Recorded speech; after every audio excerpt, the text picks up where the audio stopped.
how to check if your Google Business profile is verified. In your Google search bar, type in Google Business and go to the very first page from the top. In here, guys, if you don't have a business, you can create one. If you do, press on Sign In.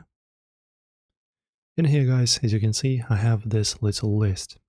We have the name of the business and status. As you can see, verification is required.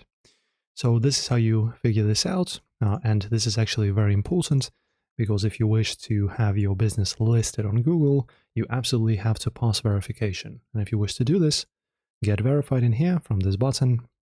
In here, you absolutely, as you can see, are required to add a phone number, add the phone number, and we already have the tutorial on how to verify. I believe we do how to verify your business. If we don't, you can kindly request one from the comments below.